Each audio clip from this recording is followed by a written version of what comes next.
This week, we're excited to have Lisa Bodell on. Lisa is the founder and CEO of FutureThink, the best-selling author of Kill the Company, and her more recent book, Why Simple Wins. Her specialty is eliminating unnecessary work to get to the work that matters. Today, she'll be talking about stop meeting and start collaborating. We'll be taking questions at the end, so please make sure to post your questions in the Q&A. Lisa, welcome to Premier's free virtual Fridays. Hey, Brian, thank you for having me. And thank you everybody for joining. It's a pleasure to be here. And I love doing these webinars. Brian, I'm gonna launch my screen here so we can get started because we promised everybody here a really highly interactive time. Let me just launch this here for everybody and be able to give them something that's really worth their lunch hour, so to speak. So everyone that's joined us, I promise you this is going to be a high energy, great time for everyone, and you're going to get more out of the next 15 minutes than it takes you to finish a cup of coffee. So that's my goal today. The topic that we're going to go over here, Brian, is we are going to talk about how to stop meeting and start collaborating. And I'd be curious with everybody here that's attending the webinar to think about how many of you are actually meeting online versus how many of you are really collaborating. And there's a big difference, and that's what I want to get at today. There's a lot of people that actually schedule meetings and think that that's collaboration, but actually they're not doing a good job of it. Here's what I'd like us to do today. I'm going to give a quick presentation, and at the end, I'd like you to hold your Q&A to the very end. Because if you have a piece of paper and you have a pen, what'll be really important is to write down about 20 different tips that I'm about to give you throughout this webinar to make your meetings more collaborative and have better outcomes. So there's 3 different things that we're going to go over today.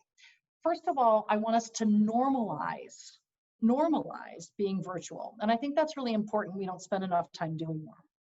The second thing I want us to do is I want us to think about using tools along with the technology. And there's some great simple tips and work hacks I can give you for that. And the last one, this is where I would bet most of us are, is I want us to avoid collaboration overload by embracing more of a mini mindset. And that's probably one of the best things that you'll get out of today. So let's dive in here. First of all, it's really important to me to understand how many of you have normalized being virtual. And I don't know if people here are able to raise their hands in the chat, but I'd love to just get a show of hands. How many of you feel like being virtual now is the new norm for how you work? You've got a few hand raised. Good, fantastic. It's the new norm of how you work, fantastic. Now I'm gonna lower everyone's hands and I'd like to see the following. I'd like to now understand how many of you feel that when you get online, your meetings are successful in terms of their collaboration. You collaborate with others seamlessly. It's amazing all that you get out of your meetings. Raise your hand for me if you feel that that's the case.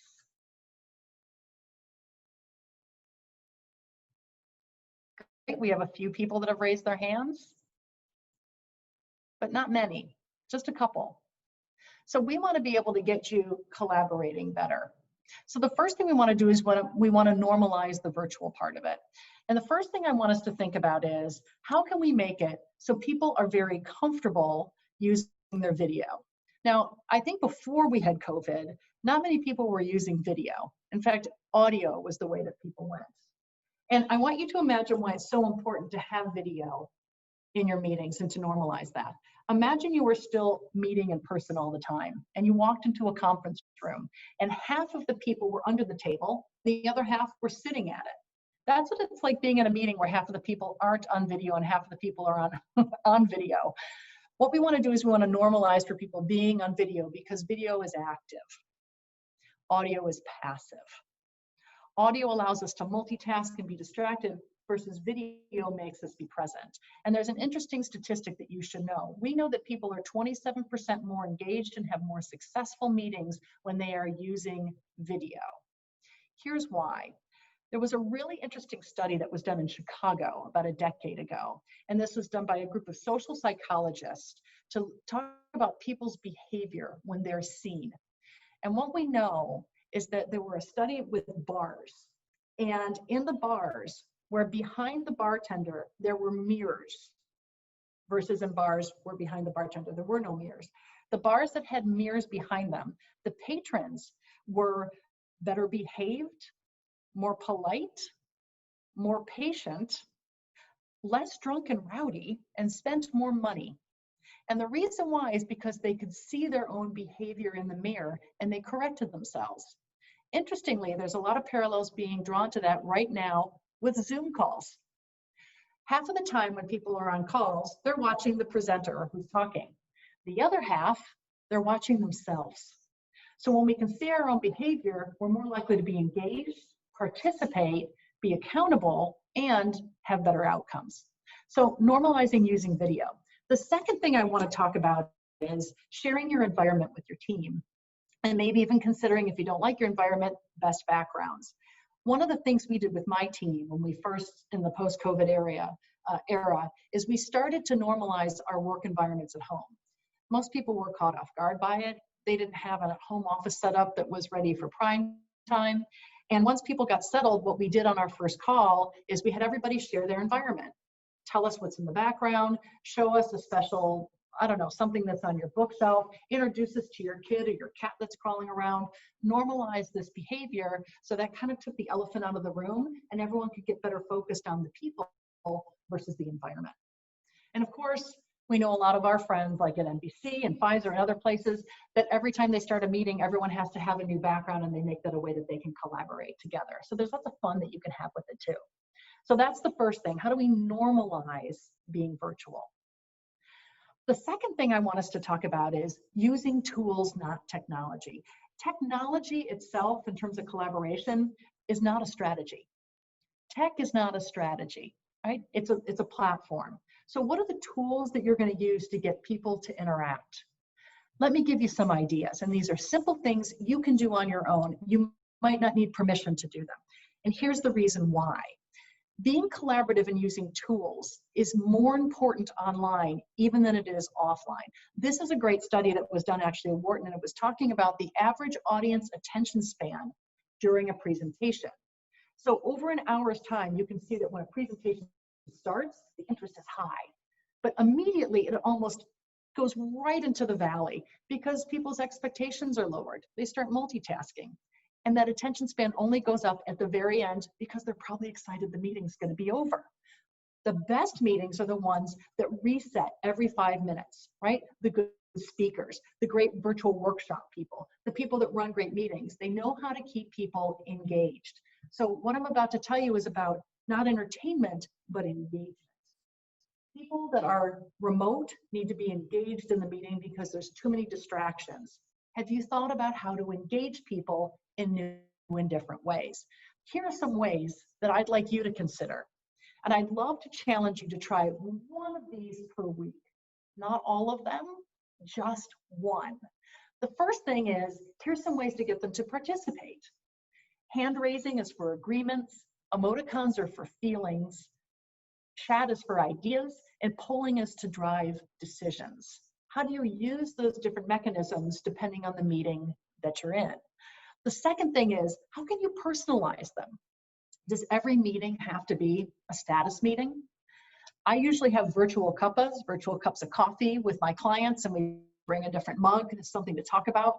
Sometimes I have non-working lunches. Myself, my staff, even my kids, we set up something called 15-minute brain dates. 15 minutes is a really great amount of time that people are willing to commit to right now to have a quick conversation. And brain dates are just things where you can discuss an idea or learn about someone or something new. And then finally, injecting icebreakers and skill building into the beginning of even your Zoom meetings, just like you would in a normal meeting, to keep people engaged and set a safe space for collaboration. The last thing is, how do you activate the meeting? So you can have people participate, you can make it personal, but how do you get action? Video helps, but so are the tools. We use things like guest appearances for these knowledge drops where people come in and tell us something new. Maybe it's from a different part of your business. Maybe it's someone completely outside of your company. We also love running challenges for problem solving. And I'll give you some ideas of how to do that. And we love using breakout rooms to get smaller discussions to bring people back to make big decisions. Let me tell you 2 tools that you might consider using in your next meeting to get people really engaging and get to work that matters. The first one I would do, and we just recently did this one with a group at Pfizer, is we had a half-hour meeting and they wanted to shake it up with their team and get them better focused. And we ran a Kill a Stupid Rule session. It's really hard. Here's how it works. You ask the group if they could identify any 2 rules that hold them back from being more productive, creative, innovative, reaching their goals, better collaborate remotely. What would they be? What would they kill and why? You allow them to type it into the chat. And guess what happens? You will need more time because people come up with so many rules. People will come up with things that, well, are processes, policies, procedures, and a lot of things that aren't rules. And what's great about that is it starts a discussion with people of what's holding them back from doing better work. What are the cultural norms that are happening to make you not collaborate as well as you should? And you've got some quick wins, things that you can kill right away that were really unnecessary and we just never questioned how we were working. Now is a great time for teams to question how work gets done. The other one you can do, which is really great, if you have a team that's stuck on a problem and you can't be physically together, there's a really cool thing you can do that is based in cognitive psychology, and that's holding an impossible to possible session. We have worksheets for it, but it's something you can do on your own. If you want to get a novel solution to something you've been stuck in, like stuck in a rut, give your problems away. So we just recently did this with NBC. They had a problem in one of their divisions in USA Sci-Fi, and we took this problem and we said, we want you to write down all the things that are just impossible. All the reasons why we cannot solve this problem. We'll never be able to do X, Y, Z. Everyone wrote down their impossibles. And then we had them switch by posting it in the chat, their impossibles, and gave them away to somebody else. And you had to solve and make possible the impossibles that you inherited. They found over 20 solutions to a problem that they hadn't been able to come up with before because people are better at solving other people's problems than their own. So if you're stuck in a rut and you need a new way to solve a problem, give it away, impossible to possible. And then the last thing, because we're also almost out of time here, I promised you 15 minutes. I wanted to be able to tell you too, not to always have a meeting. There are lots of different ways that you can communicate besides online. You know, they're still picking up the phone. Someone was shocked when I called them the other day. They hadn't gotten a phone call in so long. There's still chats, there's still email, there's lots of different things to think about.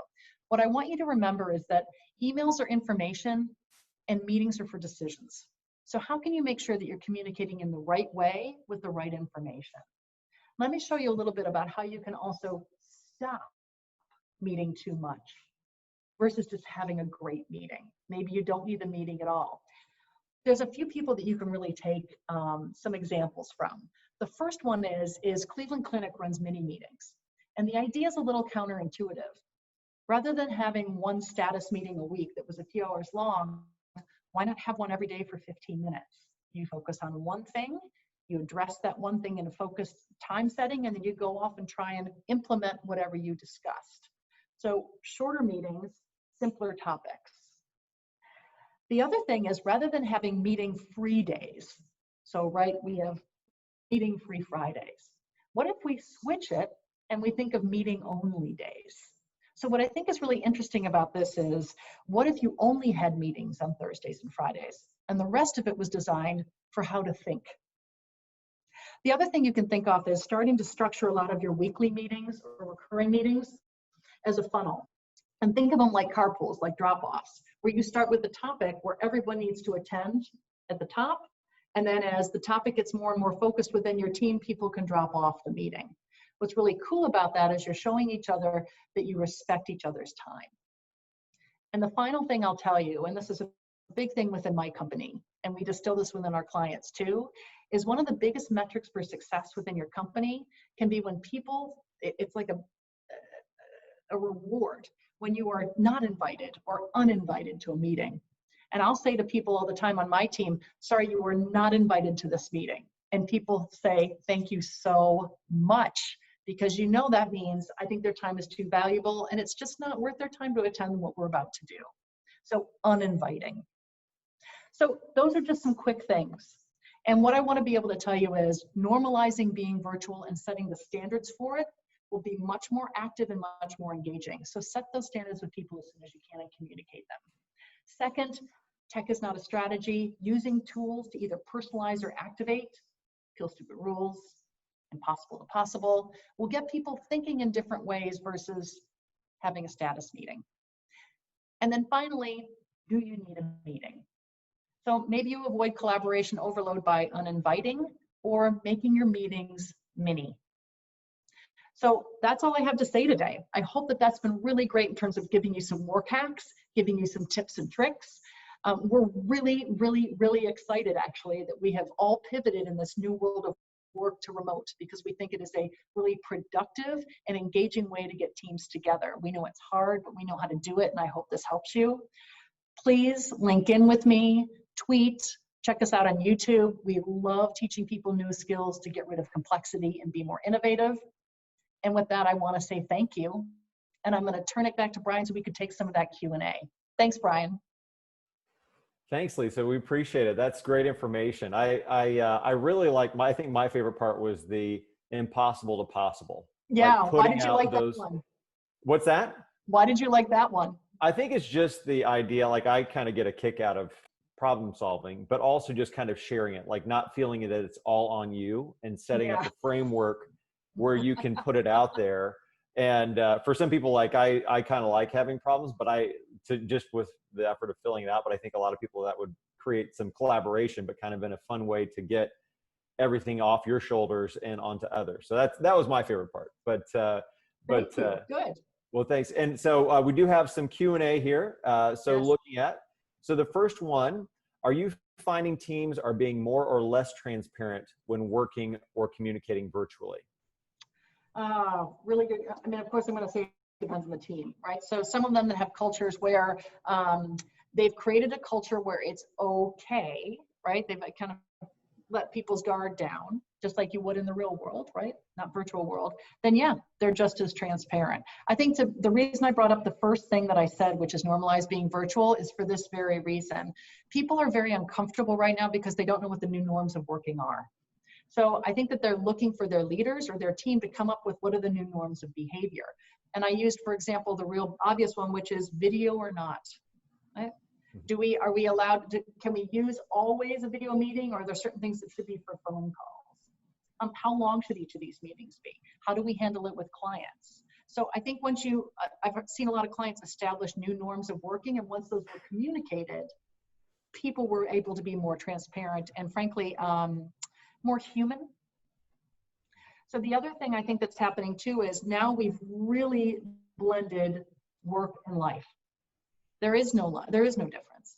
So people can be a little uncomfortable letting others into their homes. So that's why normalizing it by taking that elephant out of the room. Hey, show me that thing on your bookshelf. Tell me something. Hey, your kid just came in. Introduce him. Let's say hi. That kind of, it allows people to be more human and know that it's okay. So I think we underestimate the fear people have, and the sooner we can address it and normalize it, the better. Now, do you have a favorite virtual background that you use? Some crazy place or anything? What is that? I do. I showed it on one of my slides. I love the guy from the BBC. Had his kids that came in and interrupted. Remember that last year? Yeah. Or the two kids and his wife comes in and tries to grab them out. That's my favorite background. I also have a really good Star Wars one that I like a lot too. How about you? You know, we did one where Sean Hanks is the CEO of Premiere, and we found one. We're in Nashville, it's Music City. So we did one his family used to have a touring band. And we found the CD cover, or actually probably not CD cover. Would it be like an 8-track cover? I don't know. Sean's over to my left here, of his family, and Sean is about this tall, and it is so we all did that one time. That's probably our favorite one of mocking. Yeah. We'll say, can we get that? Yeah, we're gonna get that to happen. Okay. Next question. Have you implemented, well, I guess this covers this one. Have you implemented humor or something funny into a virtual meeting? So, okay, the reason I really like this one, Brian, is because the answer is yes. And people have a lot of fear, right? Most problems are driven by a fear or being uncomfortable. So like when people say to me, by the way, why is there so much complexity at work? Why are people afraid to innovate? It's a lot of the things are very human. It's fear, power, and control.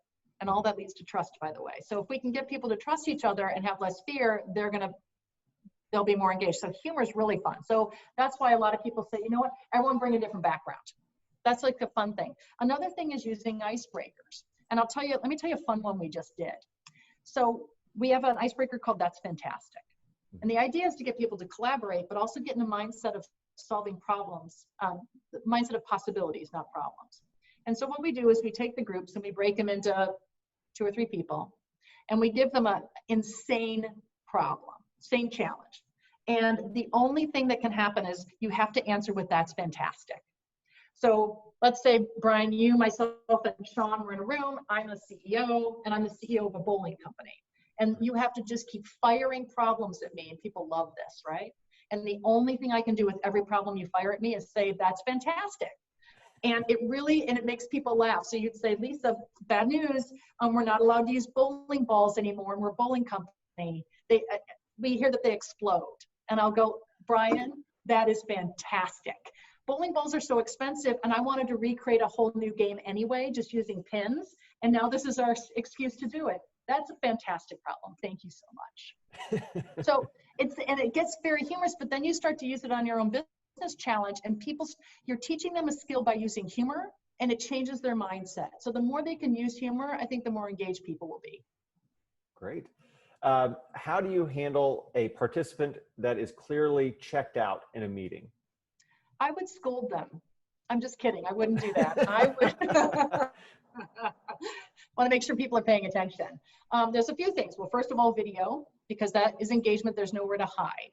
The second thing is using some of those strategies I had in terms of hand raise. And when I say hand raise, I mean having people physically raise their hand is another thing that you can do. Can everyone physically raise their hand? Great, I'm glad to know that. Can we go around and have everybody actually use their emoticons? Okay, because you can visually see if people are participating or not. The last one is the engagement strategy. So that's why you should use exercises versus just status meetings, because then people are forced to participate in either small groups or breakout rooms versus just being able to sit here on a Zoom call. What is the ideal size for a virtual meeting, and what's too big? Depends on the meeting, right? So if it's a town hall, it can be as big as you want. If it's a webinar and you're disseminating information, it can be as big as you want, right? There's ways you can engage people with polls. I've done virtual keynotes now, with 1,000 people, and you can get them engaged with polls, etc. But if you're trying to do have discussion, interact, and problem solve, we try and keep meetings around that 20 to 30 mark max. And the reason why is we use breakout rooms a lot. So if you want to solve a problem, you break it into parts and you break it into groups. And so you can have people having intimate discussions, and then they can come back and have a larger discussion that's more productive. So that might be even too big for some people, but I would keep it as small as you can if it's a problem-solving meeting. What's the key to a good discussion room? A good discussion room, clear instructions in terms of what they're supposed to be discussing, because what you'll find, and you've probably seen this, Brian, is that you go into a breakout room and people don't know what to do. So they just sit there and they blow it off until they come back and have other people. So have other people talk. What we like to do is we give people clear instructions of what they're supposed to do, one thing, like come back with one idea, fill out this worksheet, give them some kind of structure so when they come back, somebody has to present an outcome. That makes a good breakout. Do you require your staff to be in office attire for a Zoom meeting, or are there any restrictions or whatsoever? Internally, no. Externally, yes. I think everyone is very casual now, and that's okay, right? I think that the other good news about this new norm is people have gotten, they've gotten a little bit more relaxed about things, because yes, everyone should be professional, but we don't have to be so uptight. It's less peacocking. And I think that what's really cool about it is people aren't wasting time on unimportant things. With clients, yeah, you absolutely should dress up and look nice. But I think everything else, that's where you set your norms, Brian. That's what we would do. I think dress code's important. All right. When did you start doing virtual meetings, and what were your initial pitfalls? That's a really good question. So we started doing virtual meetings a while ago because so many of our clients are global. So one of the things I would say to the group here is, working virtually isn't new. This isn't a new thing. For people that are global teams, so I use Novartis as an example, you've got multiple time zones and people are working remotely all the time. It's just we weren't doing it all the time. Mm-hmm. We weren't doing it so consistently. So we started doing it a long time ago, and what we realized about that was the importance of engagement. So I would say now what we're finding with people is this: keeping people engaged, so video, interactivity, resetting every 5 to 10 minutes is really important. So that can be check-ins, right? Like your job as running a meeting is you're a tour guide. That's your job. You're a tour, just like you know how to do this, Brian. You know how to like punctuate and summarize. That's what, if I'm in charge of the meeting, that's what I have to do, right? I got to be like you. I got to be an MC. And then the final thing on that is in terms of time. I think what we're finding is people are working longer and they're getting burned out. So they don't want to commit. So one of the things for people here on the call is, people that engage people, on remote keynotes, etc., rethinking what a good keynote speech or event is. And you might need to start thinking more micro. So, getting people to come on today for a half hour, they're willing to commit. An hour, they're less likely to do that. So we might need to rethink how we punctuate and do events because people have ADD. And I don't think that's going to change. How do you handle, you were mentioning global earlier, how do you handle, or what are some of the keys that you have in working for a global audience, or when you're doing these calls or events versus just a simply domestic US audience? So a few things that come to mind. One, obviously, is picking the right time zone, so you're being respectful of people, right? Whether it's a follow the sun strategy or whatever it is. I think it's really creating a global community right off the bat.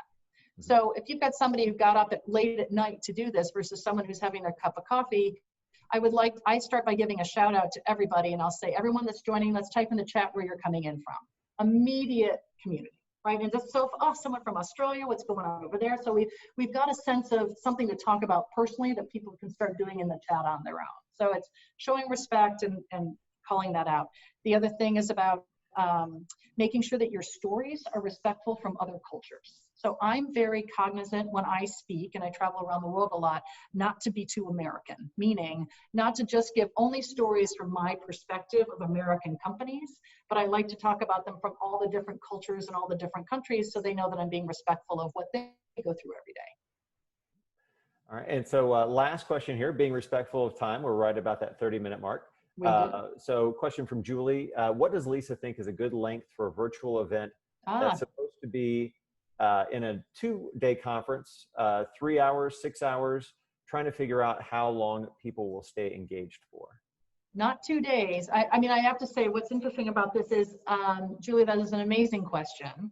And that gets to my point earlier, which is, let me say it a different way. I think you can do it over 2 days, and I have seen people doing them for 2 days.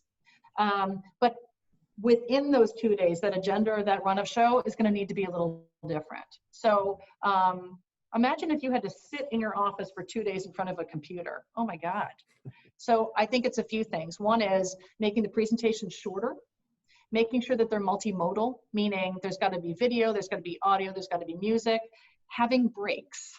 And I don't just mean usually what they have in events is like 15-minute breaks. You might need to be a little bit longer. And I'm wondering if they can do a really good job in terms of the events now, in terms of they've got to have producers, I'm wondering, with every presenter. So like with you, Brian, it's so great, right? Having you here and you can create that banter and you create that interactivity, but it breaks up my voice.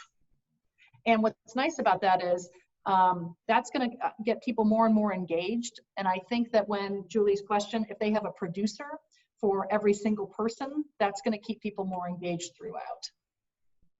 Great. Well, Felisa, thank you so much for coming on and sharing us and being a part of this. Yeah, thanks, Brian. It was really fun. You're fun to do this with. Thanks. I appreciate it. I'll take any compliment I can get. All right, we'll go on the road. Thanks, Brian. Thanks, everybody. Thank you. All right. And so everyone, thank you again to Lisa. For next week, for Premier's Free Virtual Friday, Nicole Malachowski, the first female Thunderbird pilot, and an inductee into the National Women's Hall of Fame, will present on harnessing the headwinds of change. You can actually go to premierspeakers.com/free right now to register. Thanks again to everyone for joining us for this free Virtual Friday presentation. And Lisa, thank you for your message on stop meeting and start collaborating.